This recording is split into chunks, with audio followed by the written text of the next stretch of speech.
importante.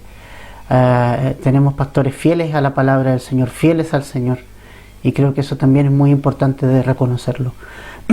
Bueno, dicho esto, vamos a abrir nuestra Biblia en Lucas capítulo 19, versículos 1 al 10 vamos a estudiar hoy día.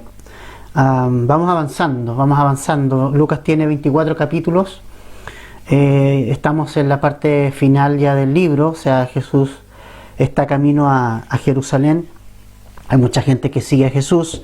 Jesús les anunció, recuerden ustedes la semana pasada a los discípulos que Él iba a la cruz. Recuerden bien ustedes, allí en el versículo 32 le dice que va a ser entregado a los gentiles, que va a ser escarnecido, afrentado en el capítulo 18, versículo 32, escupido. El 33 dice que le van a azotar, le van a matar, pero también que al tercer día va a resucitar. Y eso es esa es la tarea que Jesús va a cumplir.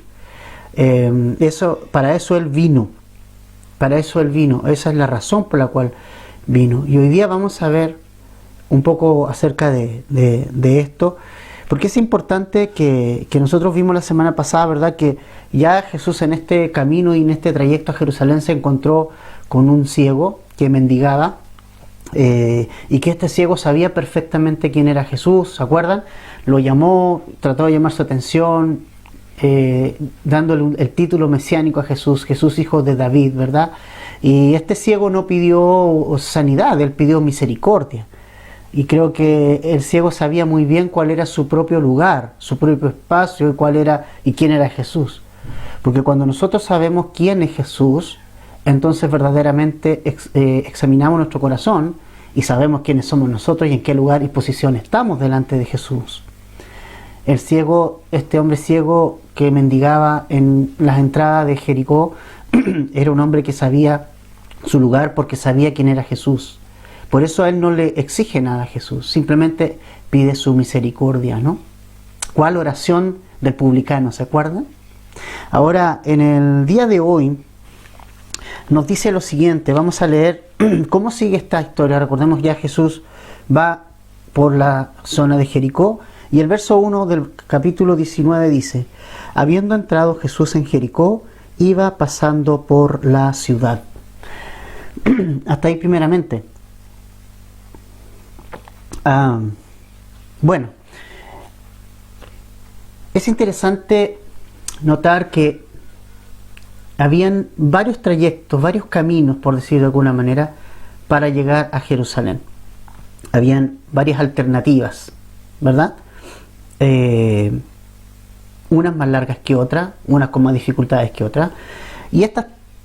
Pero las rutas principales que nosotros, las más comunes, las que normalmente se ocupaban, eran tres.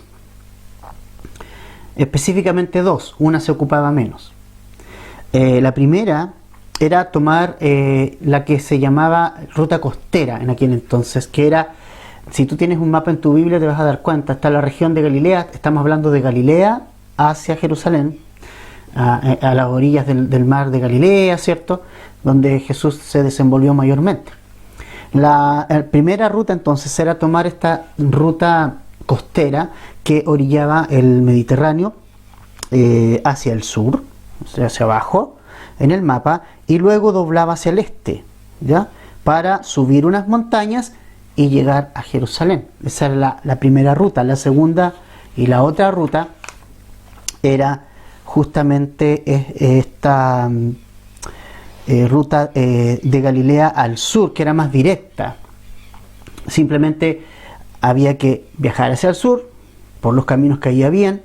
El tema es que esa segunda ruta, pasaba por la región de los samaritanos. Entonces Jesús no tenía dramas con eso. De hecho, Jesús pasó por la región de Samaria, pasó por aldeas samaritanas, él no tuvo mayor problema. Pero los judíos no pasaban por ese camino, pese a ser el más corto o uno de los caminos más directos. No pasaban en su peregrinaje hasta Jerusalén por este camino, porque estaba la región de Samaria ahí, estaban los samaritanos. Y judíos y samaritanos no se llevaban. Los judíos los consideraban como personas de tercera categoría, segunda, tercera categoría, por haber sido mezclados con gentiles, ¿no? Entonces ellos decían que ellos no eran puros. Por esa razón, el peregrinaje hacia Jerusalén, pese a ser el camino más corto de Galilea al sur, no pasaban por ahí. Le hacían el quite, por eso se iban por la ruta costera. Y la tercera ruta era esta ruta que toma Jesús en esta oportunidad. Y en esta oportunidad, la ruta que Jesús toma es desde la región de Galilea, llegando al río Jordán, y luego seguir los caminos hasta el sur, hasta llegar a este pueblo, este lugar llamado Jericó. ¿Por qué es tan importante notar el lugar por donde Jesús va? Porque Jesús planificó el viaje pensando en llegar a esta aldea. Esto no es casualidad. Esto no es casualidad. Jesús planifica este viaje por este lado porque allí se va a encontrar con un ciego, ¿no? Mendigando que necesitaba a Jesús. Y allí también va a estar un hombre llamado Zaqueo, que también va a necesitar de Jesús. Y eso es eso es lo lindo, lo interesante, lo maravilloso de Jesús. Es que el amor por el pecador es lo que mueve la ruta de Jesús. El amor hacia el pecador es lo que mueve la ruta de Jesús. Jesús se mueve dirigido por el Padre, y el Padre quiere justamente que encontrar al hombre. Y entonces Jesús modifica su ruta y hace su ruta en base a que Él quiere alcanzar al pecador. Eso es. Por eso el camino que tomó Jesús es venir y dejar su trono en el cielo, su lugar de privilegio, dejar, siendo en forma de Dios, dice la Escritura, no escatimó eso como cosa a que aferrarse, nos dice Pablo a los Filipenses, les escribe. Se despojó de sí mismo, tomando forma de hombre, de siervo, haciéndose obediente. ¿Por qué lo hizo? ¿Por qué cambió el cielo y la gloria por venir a ser un hombre? Justamente para encontrar al hombre pecador. Y aquí lo vemos a Jesús, que no es coincidencia que Jesús haya tomado esta ruta. No es coincidencia que Jesús haya ido por este camino.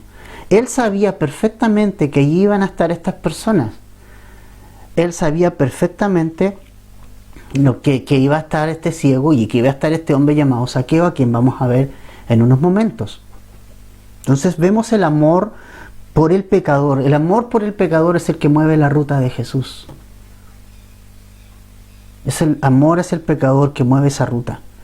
Él está dispuesto a modificar su ruta para llegar donde el pecador necesita salvación. Y sabes, no importa qué tan lejos o en qué ruta estés. Tal vez tú no conoces a Jesús. No has tenido una experiencia personal. Lo has escuchado nombrar, te mencionan a Jesús. Tal vez incluso vienes a la iglesia por mucho tiempo. Pero no importa cuánto sepas o no de Jesús, el tema es que Él te quiere encontrar. Quiere tener una relación contigo.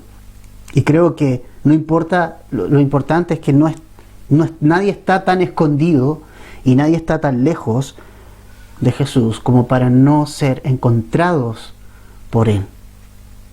Él está en busca del pecador. Él nos ha buscado a nosotros y nos ha ido a encontrar. Vaya que si no los hemos experimentado, cada uno tiene su propia historia de cómo Jesús lo fue a encontrar. Entonces, Jesús tenía razones amorosas y potentes para pasar por esta ciudad, por Jericó. Por eso entonces me llena de emoción el ver, habiendo entrado Jesús en Jericó, entrando a una ciudad, que además es una ciudad histórica. ¿Se acuerdan ustedes, verdad, de Jericó? ¿Les suena Jericó? ¿Te viene a la memoria qué pasó con Jericó, con esa gran ciudad amurallada del Antiguo Testamento, cuando Josué y los hijos de Israel tuvieron que dar 7 vueltas, ¿se acuerdan? Alrededor de la ciudad y por 7 días, y el último día y la última vuelta tenían que gritar y tocar los instrumentos de música fuerte, y finalmente ese muro se vino abajo. Y es importante notar ese detalle. Bueno, es una ciudad histórica, pero sin embargo varios intentaron reconstruir esa ciudad, porque esa ciudad quedó destruida, los muros derribados, ¿se acuerdan? Y es interesante porque esos grandes muros que cayeron y todo, bueno, hay varios intentos por reconstruir esa ciudad y todo lo demás. Y en esta época, en la época de Jesús, todavía existía. Y es un lugar que es bien interesante porque tiene un clima, dice, muy agradable. Muy agradable, es un clima en cierta manera tropical. Era conocido como la ciudad de las palmeras. Y saben que usaba este lugar, lo usaban muchas personas, como por ejemplo aquí usan Pucón, ¿no? Por ejemplo acá en Temuco, gente compra sitios, o en Licanray, o en Pucón, o cerca de Villarrica, como para ir a pasar sus vacaciones a ese lugar. Bueno, Jericó era una ciudad de este tipo, era una ciudad turística en que la gente compraba allí sus casas, construía sus casas para descansar, principalmente pasar la temporada de invierno allí, porque el invierno en Jerusalén era bastante complicado, era bastante difícil, era bastante frío, pero Jericó tenía un clima realmente maravilloso. Entonces era utilizado por ¿quiénes? Principalmente por los recaudadores de impuestos, principalmente por ese tipo de personas, un poco alejándose de las multitudes y un poco buscando aislarse también de las personas. Entonces es interesante porque este era un refugio principalmente de publicanos o de recaudadores de impuestos. Así que es muy interesante que Jesús haya querido pasar por esta ruta y haya llegado hasta Jericó, ¿no? Ahora, veamos qué es lo que pasa cuando Jesús entra a esta ciudad en el versículo 2. Dice: y sucedió que un varón llamado Zaqueo, que era jefe de los publicanos y rico, procuraba ver quién era Jesús, pero no podía a causa de la multitud, pues era pequeño de estatura. Y corriendo delante, subió a un árbol sicómoro para verle, porque había de pasar por allí. Cuando Jesús llegó a aquel lugar, mirando hacia arriba, le vio y le dijo: Zaqueo, date prisa, desciende, porque hoy es necesario que pose yo en tu casa. Entonces él descendió a prisa y le recibió gozoso.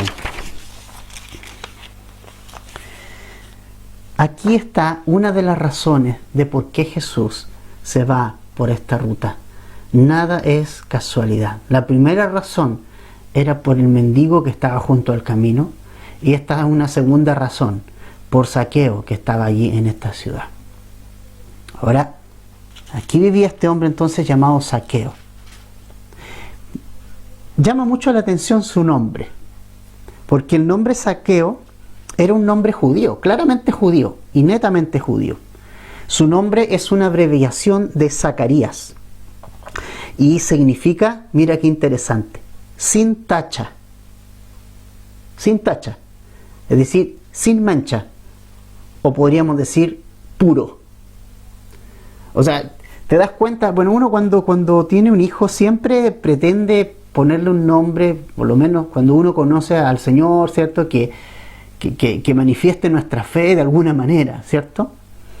Pero es interesante porque uno nunca espera con el tiempo que un hijo a quien uno ama y le ha puesto un nombre incluso especial, se desvíe y tome su propio camino. Yo me imagino el nombre de este hombre y no tiene nada que ver con su actual realidad. Este hombre Zaqueo, un hombre que significa su nombre sin mancha, puro, ya. Me imagino los papás contentos cuando niños porque le pusieron este nombre, pero cuando va creciendo este hombre por alguna razón se deja seducir por este tema de las riquezas y entonces decide ir y prestar servicio a Roma.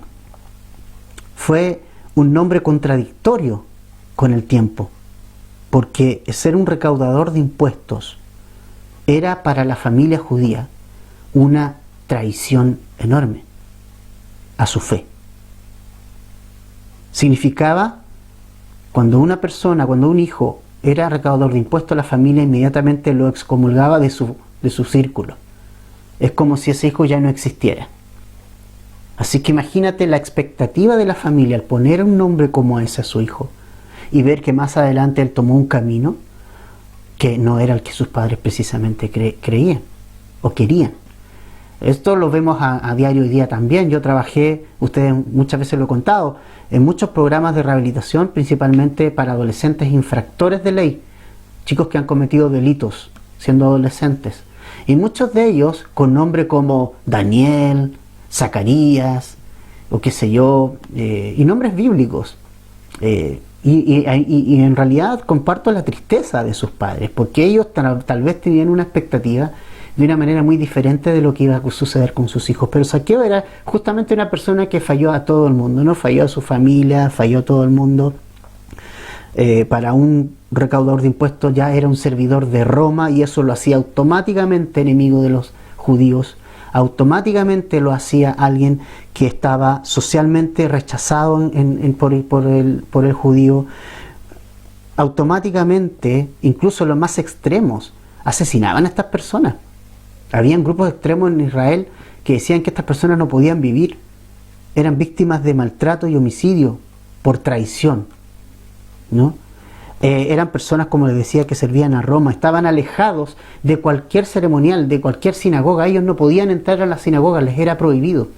Ellos no podían menos ir al templo, presentar sacrificio o hacer algún tipo de ceremonia. No podían, no, eran alejados de cualquier tipo de estas prácticas. Y por supuesto, nadie tenía palabras amables para con estas personas. Ese era Zaqueo. Pero fíjate qué interesante, porque no solamente Zaqueo era un hombre que era publicano, recaudador de impuestos, sino era jefe de los recaudadores de impuestos. Y esto cobra una importancia grande, porque no era simplemente, por ejemplo, como Mateo. ¿Se acuerdan? Que Mateo está dentro de los 12 discípulos, él era también recaudador de impuestos. Jesús lo llamó mientras estaba sentado en los tributos públicos, cobrando los impuestos. Y Mateo, dejándolo todo, siguió a Jesús, ¿se acuerdan? Pero bueno, no, Zaqueo era mucho más. Zaqueo tenía un puesto ya importantísimo allí, lo que permitía tener una casa allí en este lugar de ensueño, que sería como en la actualidad como Pucón para nosotros, acá en la región. Entonces, este hombre era jefe de los publicanos. Y fíjate que Roma lo que hacía era fijar una cuota de impuestos a la zona. Por ejemplo, decía ya, ok, la zona de Jericó, toda esa zona y los alrededores me van a dar tal cantidad de dinero. Esto es lo que Roma pide. Entonces lo que hacían los recaudadores de impuestos y los jefes de estos recaudadores de impuestos era cobrar más impuestos. De manera abusiva e inmoral se hacían ricos.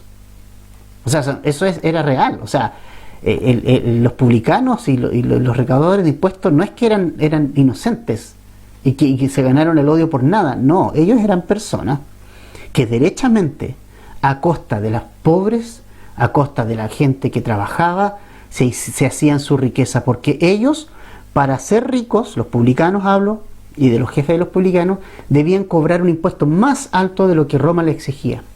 Supongamos que Roma decía, ok, a ustedes me tienen que dar a mí, no sé, mensualmente me tienen que recolectar 5 millones de pesos en impuestos. Entonces lo que hacía el publicano, el recaudador de impuestos y el jefe de los publicanos más, era, ok, ¿cuánto vamos a cobrar nosotros? Ya, vamos, en vez de cobrarle tanto a tal persona, le vamos a cobrar el doble, entonces el resto de dinero queda para nosotros. Y eso era para ellos normal, y así se hacían las riquezas. Así ellos tenían una posición importante, digamos, económicamente lo pasaban súper bien, no había mayores dificultades económicas, o sea, tenían protección de Roma, tenían todo lo que, entre comillas, podría haber tenido una persona. Ahora, pese a todo lo que Zaqueo tenía, no era feliz. No tenía, tampoco era una persona que estaba completa. Tenía un vacío en el corazón. Un vacío enorme. Un vacío que la riqueza no pudo llenar.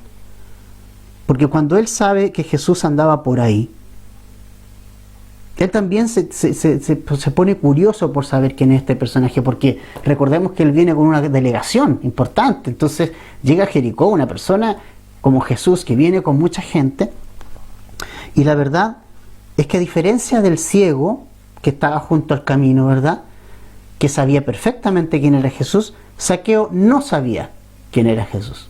Porque se nos dice aquí, claramente dice, procuraba ver quién era Jesús, porque él no lo conocía, no sabía quién era, no sabía qué onda con este personaje que venía entrando a Jericó, a diferencia, te digo, del ciego que sí sabía perfectamente quién era. Este hombre no sabía quién era Jesús, y entonces por la curiosidad del momento, por querer ver este momento, este personaje que viene entrando a esta zona, a Jericó, entonces busca un lugar porque él tiene un problema físico, ¿no? que no le fue dotado de un gran tamaño, y lo puedo entender perfectamente. Yo entiendo perfectamente a Zaqueo porque tiene el mismo problema que yo tengo, o sea, 1,62 m y ya, o sea, Dios dijo, esto es lo que te voy a dar a ti, y gloria a Dios por eso, ¿verdad? Pero tiene sus problemas, algunos beneficios, pero tiene algunos problemas también. Era beneficio para mí en el fútbol porque era rápido, porque me colaba entre medio de todos y todo, pero no me fue muy beneficioso cuando iba a un concierto, por ejemplo, o cuando iba a un evento masivo en que en realidad no veía nada y a Dios gracias los escenarios se ponían alto y podía ver, pero si hubiera sido plano no veía nada. Entonces todos me tapaban y todo lo demás, siempre tenía que subirme a una silla y todo el tema. Así que puedo entender a Zaqueo, ¿no?, que buscó donde ver este momento que estaba ahí sucediendo. Tal vez por años no había pasado nada en Jericó y ahora viene pasando algo interesante. Entonces se sube para ver a Jesús allí, se sube a un árbol sicómoro que era muy común en aquel entonces, una madera muy noble, muy buena, y un árbol muy sombrío. Y allá se fue a meter ahí Zaqueo y se subió a este árbol, y la persistencia de Zaqueo llevó a buscar este árbol sicómoro y subió para ver a Jesús, que hasta ese momento le era desconocido. Ahora, lo interesante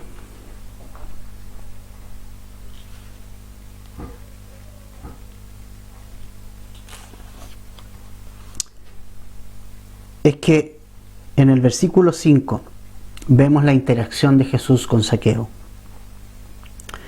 Cuando Jesús, dice, llegó a aquel lugar, mirando hacia arriba, le vio. Y le dijo, Zaqueo. Mira qué interesante. Es increíble ver. Yo creo que Jesús sabía perfectamente quién era este hombre. Lo ve en el árbol, y lo ve porque él sabe que está allí. ¿Te das cuenta? Es su mirada, esa mirada de amor que él nos da, con el cual él nos miró cuando nos fue a buscar, cuando nos fue a encontrar. Esa mirada de amor llegó también a Zaqueo, que estaba allí. Curiosamente, Jesús lo miró hacia arriba, ¿no? Jesús no tenía problema con mirar arriba, abajo, donde estuvieran las personas que necesitaban de él. Y creo, y me es interesante porque lo llama por su nombre, le dice Zaqueo. Es decir, Jesús conocía y sabía quién era este hombre. Sabía perfectamente quién era. Aquí vemos nosotros que Jesús es omnisciente, obviamente Él es Dios. Él es Dios, 100%. Y Él es omnisciente. Él conoce todas las cosas, Él sabe todas las cosas. Entonces es muy importante lo que nosotros estamos viendo acá. Y creo que probablemente por años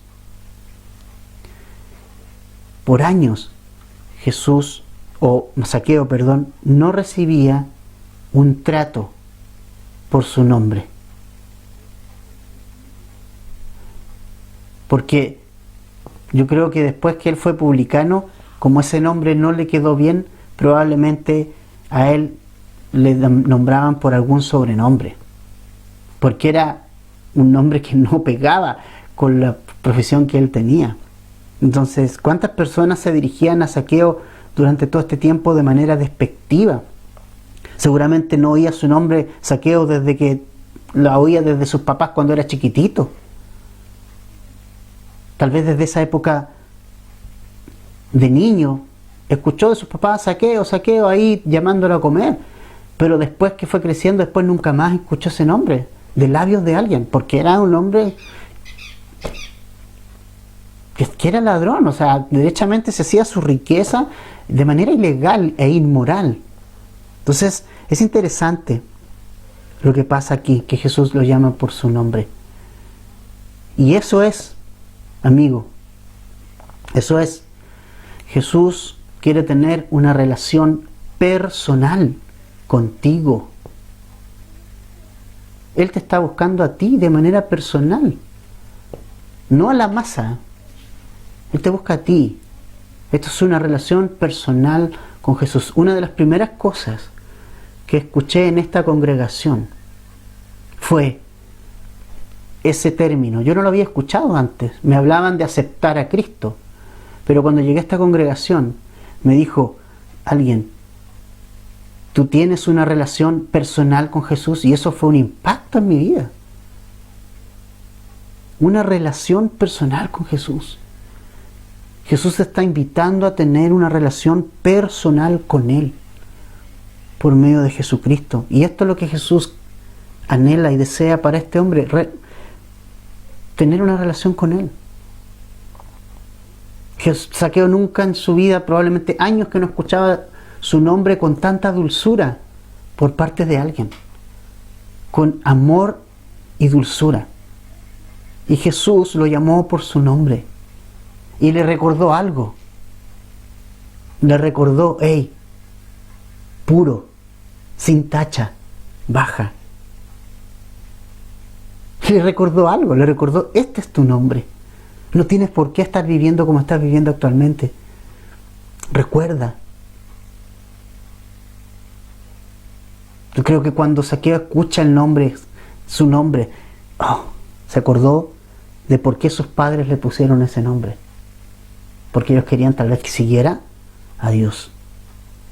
Entonces Jesús apela a ese nombre y dice, puro, sin mancha, ven. Y lo hace con dulzura. Ahora, hay un punto muy importante.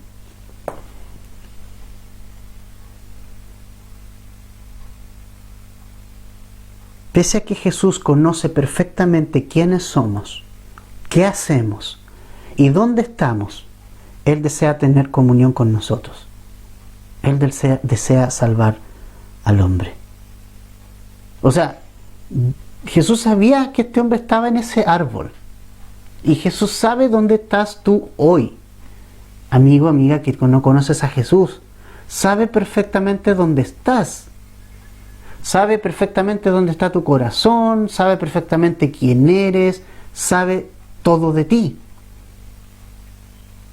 Y Él te está buscando. Él te está buscando. Porque Él desea salvarte. Entonces, Zaqueo, imagínate, oír su nombre. Para él, sin duda, fue un impacto. Porque no fue cualquier persona que lo estaba llamando por su nombre, sino era Jesús. Era el Hijo de Dios, que hasta ese momento le era desconocido a Zaqueo. Entonces yo creo que fue muy emocionante para Zaqueo, porque hacía mucho tiempo que nadie lo nombraba por su nombre. Segunda cosa, Jesús invita a este hombre a bajar rápidamente. Mira, le dice, date prisa, desciende, porque es necesario. Hoy es necesario, hoy día es el tiempo. Es necesario que pose yo en tu casa. Entonces él descendió a prisa y le recibió gozoso. Mira qué interesante. O sea, no solamente recibe este nombre, este llamado amoroso de Cristo, Zaqueo, ven, baja, desciende, sino que además dice, necesito ir a tu casa hoy. O sea, yo quiero ir a tu casa hoy día. Piensa tú por un momento aquella casa a la cual nadie quería ir. O sea, piensa por un momento en este hombre aborrecido por todos. Yo creo que no tenía visitas nunca. Yo creo que nunca recibía visitas. Solamente su casa estaba lleno de publicanos que eran igual que él. Pero nunca recibió visitas de un familiar, de un amigo judío, de nadie, solamente los publicanos, y que eran amistades interesadas también. Entonces probablemente nadie lo invitó alguna vez, decir, oye, ¿por qué no vienes a mi casa? Probablemente nadie iba a su casa. Y ahora nuevamente está Jesús aquí, diciendo, yo quiero ir a tu casa, yo quiero entrar en tu casa. Y esta fue la invitación de Jesús. Es necesario que yo pose en tu casa, es necesario que yo vaya, es necesario que comamos juntos, Zaqueo, es necesario que lo hagamos. ¿Y sabes qué? Esa es la invitación de Jesús a nuestras vidas. Es necesario que yo coma contigo. Es necesario. Y es lo más necesario para nuestra vida. Más que comer el pan en la mañana, más que el almuerzo del mediodía, más que la cena, más que nuestra comida física. Lo que necesitamos es que Jesús entre en nuestra vida. Es tener comunión con Él, es comer con Él. Es lo que más necesitamos nosotros. La iglesia de la Odisea, en el libro de Apocalipsis, era una iglesia que se había enriquecido, que tenía de todo, como las iglesias de ahora. O sea, tú ves las iglesias de ahora tienen tremendas pantallas, sus asientos, y está bien, y eso no hay problema con eso. Pero ¿cuál es el tema? Que muchas veces el problema de la iglesia de la Odisea era que Jesús estaba fuera de ella. Él decía, he aquí, yo estoy a la puerta y llamo. O sea, era una iglesia que funcionaba, que tenía de todo, su buen escenario, sus buenas luces, sus asientos impecables, sus pantallas, funcionaba, había alabanza, todo. Pero Jesús dice, yo estoy afuera. Porque Él dice, yo estoy a la puerta y llamo. Pero Él dice también, si alguno, ¿te fijas que es una invitación individual? ¿Te fijas? Si alguno oye mi voz y me abre la puerta, yo voy a entrar en él, en la persona, y cenaré con él individualmente y él conmigo, una comunión mutua. Es la invitación de Jesús a Zaqueo y a todo el pecador y a nosotros. Jesús ha entrado en nuestra casa para quedarse en ella, para que comamos con Él cada día mutuamente. Es necesario que pose yo en tu casa.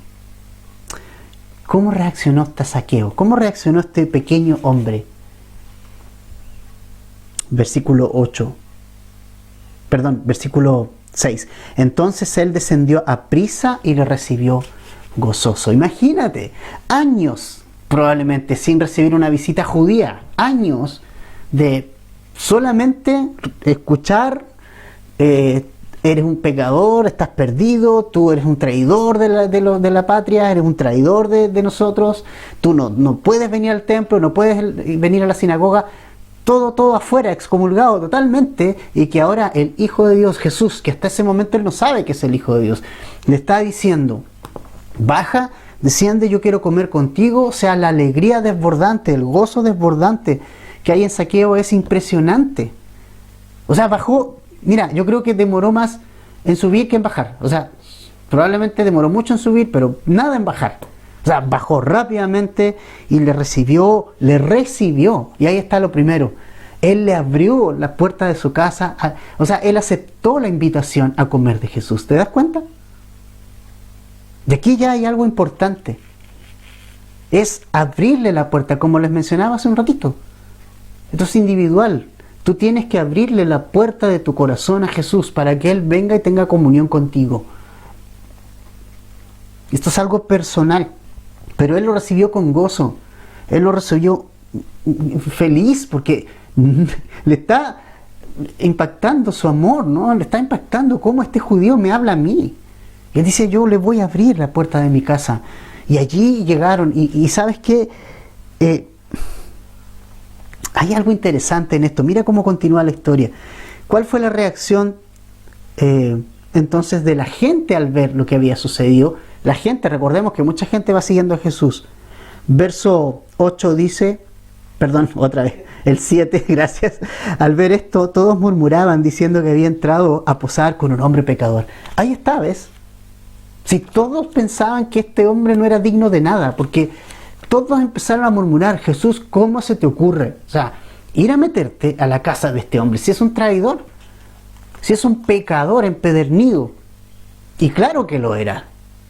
Y claro que lo era, si ese no es el problema. Pero ¿quién no lo es? ¿Quién no lo es?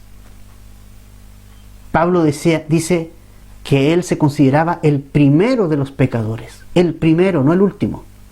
El primero de los pecadores. ¿Quién no lo es? Si Romanos 3:23 está ahí la sentencia, por cuanto todos pecaron, todos están destituidos de la gloria de Dios. Entonces, ¿quién? ¿Qué onda aquí? La gente murmura.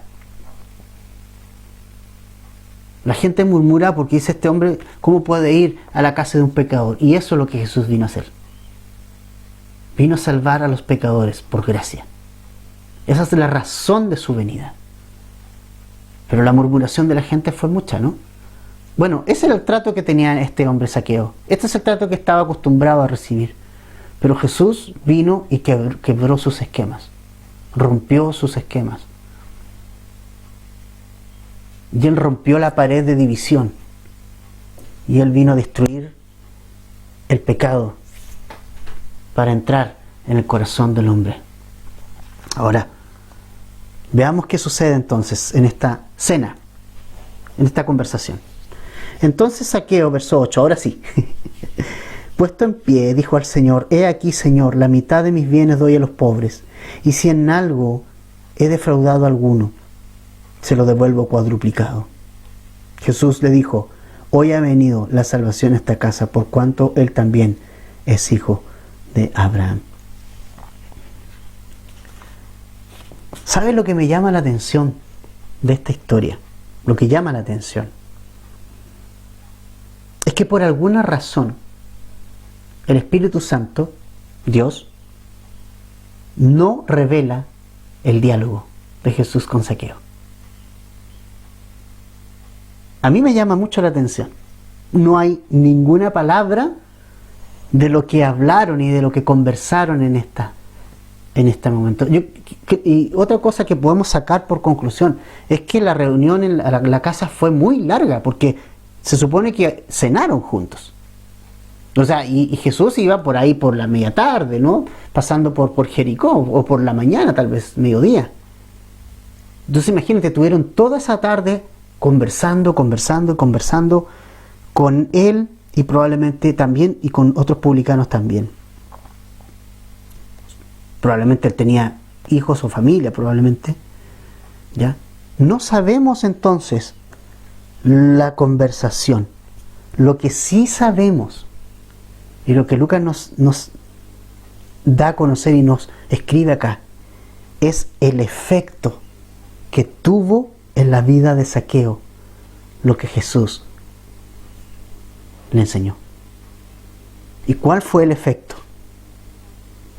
Reconoció sus pecados, se arrepintió y su vida fue transformada.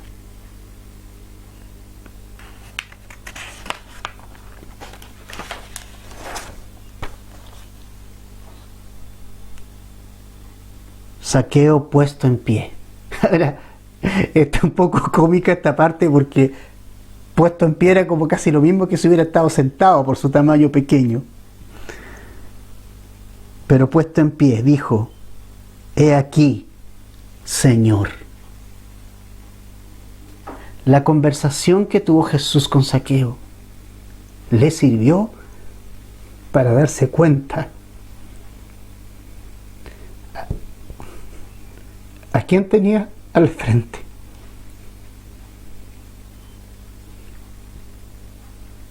quién era ese hombre que tan amorosamente lo había tratado. Y ahora sí sabe quién es. Y sabes que doy gracias a Dios por no tener la conversación, pero sí tenemos el resultado.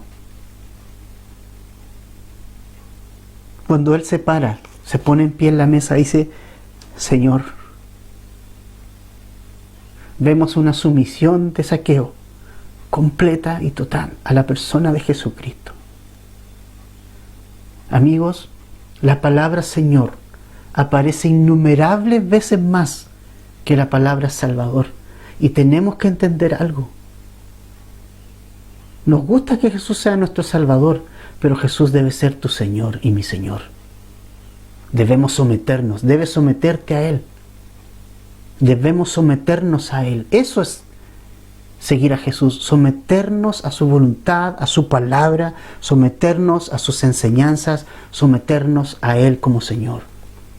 Y Zaqueo lo está haciendo. Señor, ¿qué más dice? La mitad de mis bienes doy a los pobres, y si en algo he defraudado a alguno, se lo devuelvo cuadruplicado.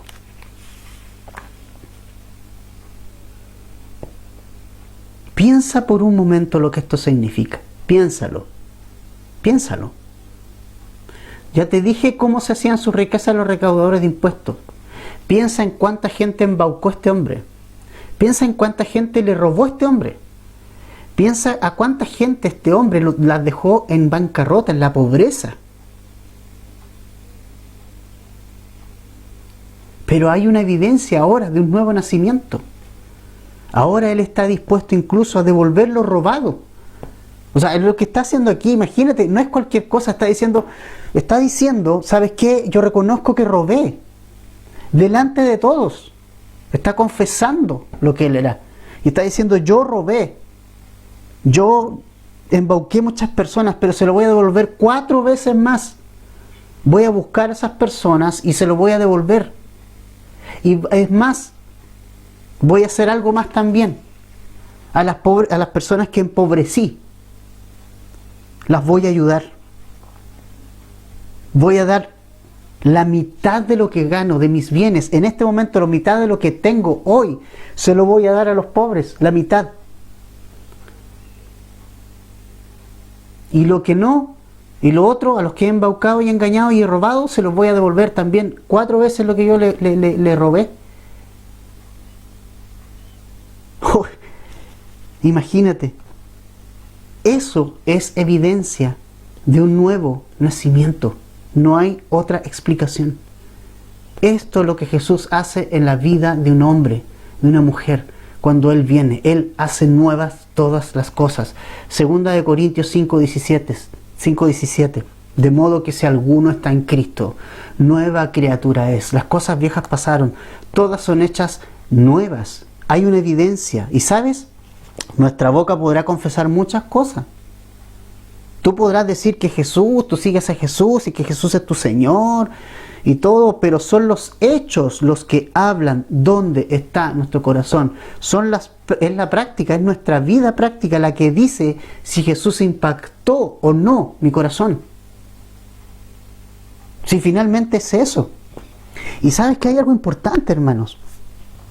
Acá no vemos una escena de llanto, de parafernalia, de que viene la luz del cielo, que este hombre levantó la mano y vinieron ángeles a cantar, o vemos un hombre impactado por el amor de Cristo. Si finalmente de eso se trata esto. Eso se tradujo en algo práctico.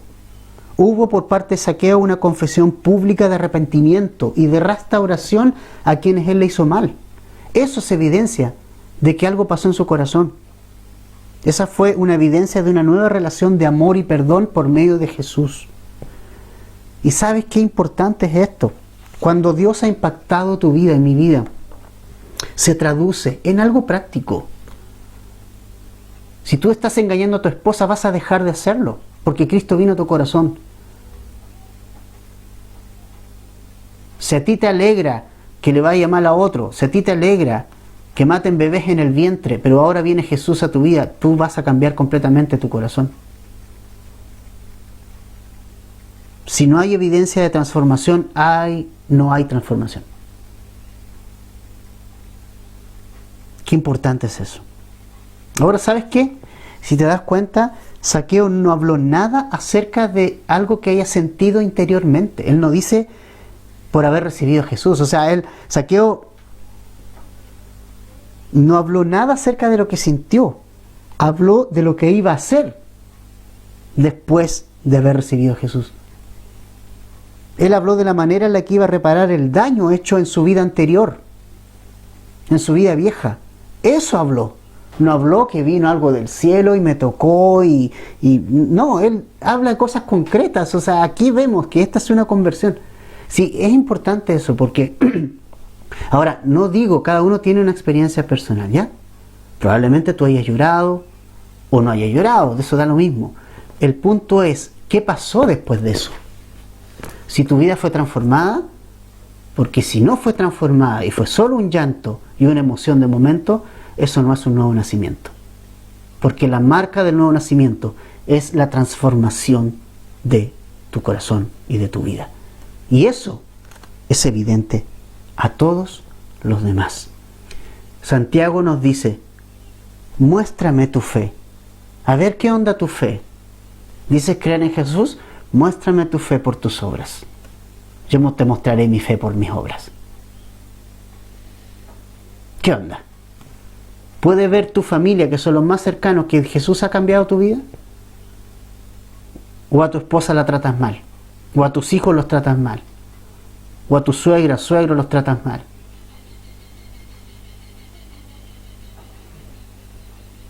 Es importante.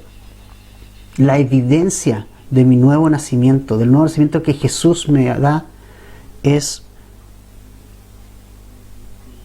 una transformación en mi vida. Hay una evidencia externa de algo que pasó interiormente. Zaqueo no en ninguna parte dice yo recibo a Jesucristo y levanta su mano, pero hay un hecho que sí lo está diciendo, que sí lo está explicando, y que es lo mejor, es lo que la gente va a ver. Esta es la manera que el mundo identificará a los discípulos de Jesús. Esta es la manera en la cual la gente de este mundo va a identificar a los discípulos de Jesús, no por los versículos que ponen en las redes sociales, no porque ponga en su casa la bandera cristiana afuera, que a veces sirve más de confrontación que de otra cosa. No, el mundo va a identificar a los discípulos de Jesús cuando estos han sido transformados por Jesús.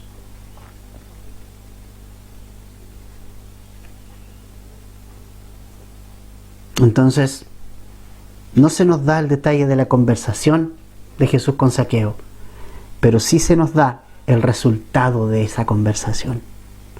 Una vida transformada por Jesucristo. Una vida ha nacido de nuevo. Ha llegado salvación y vida eterna a esta casa.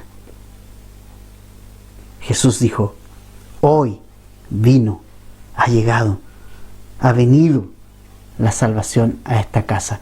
En la persona de Jesucristo. No hay salvación sin Jesucristo. No hay salvación sin Jesucristo. La salvación viene por Jesucristo. Esa salvación llegó a la vida de Zaqueo y a esa casa porque Jesucristo está allí. Porque Jesucristo hizo nueva todas las cosas. Y eso es lo que Jesús vino a hacer. Y es importante no perdernos en esto de saber para qué Jesús vino. ¿Para qué Jesús vino? Nunca perdamos de este punto de vista. Nunca perdamos la visión de por qué Jesús vino. A sanar personas, a multiplicar el pan. No, ¿a qué vino Jesús? Versículo 10. Porque el Hijo del Hombre vino, aquí está, a dos cosas, a buscar y a salvar lo que se había perdido. Ese es el ministerio de Jesús. Eso vino a hacer Jesús. Si te preguntas, ¿cuál es la venida? ¿Por qué vino Jesús? ¿Y por qué tenía que dejar su trono y todo? Esta es la respuesta. Porque el hombre no buscó a Dios. Nadie buscó a Dios. Nadie. Romanos 3:11. No hay quien entienda, no hay quien busque a Dios. No, es que yo lo estoy buscando. Mentira. Mentira. Tú buscas una religión, buscas algo para estar tranquilo con tu conciencia, pero a Jesús no lo buscas. La palabra dice que no hay quien entienda, no hay quien busque a Dios. Por eso dice, Jesús bajó a buscar al hombre, porque el hombre no podía subir a Dios. Como el hombre no podía subir a Dios y como nadie lo buscó, Jesús lo buscó. Jesús traspasó el umbral de la eternidad y se hizo uno de nosotros para buscarnos a nosotros, que estábamos perdidos. ¿Por qué nos vino a buscar? Porque estábamos perdidos. Porque estábamos totalmente extraviados. Las personas que hoy día están sin Jesús están absolutamente extraviadas y perdidas en este mundo y en condenación. Pero Jesús vino a buscar justamente eso que se había perdido. Entonces eso es lo primero que Jesús vino a hacer, a buscar al pecador. Y lo segundo, a salvarlo. ¿A salvarlo de qué? Del infierno, de la condenación. Si eso es una cosa que es real. Hay un infierno, hay una condenación para quienes no creen en Cristo. ¿Y sabes qué? La condenación no consiste en que tú has mentido, has robado. No, la condenación es que el hombre no creyó en Jesucristo. Por eso Jesús le dice a Nicodemo, el que cree no es condenado, pero el que no cree ya ha sido condenado. Porque de tal manera, ¿verdad? Amó Dios al mundo que ha dado su Hijo, para que todo aquel que crea no se pierda, mas tenga vida eterna. En Él está la salvación. Ahora, por eso Él va a la cruz. Por eso Él va a ser entregado. Por eso Él va a ser rechazado. Por eso Él va a ser vituperado. Por eso Él va a ser crucificado. Por eso Él va camino a Jerusalén. Por eso va a ir allí y va a entregar su vida para traer salvación y perdón de pecados. Y luego resucitó al tercer día para que con donde Él está, también nosotros estemos. Vamos a orar.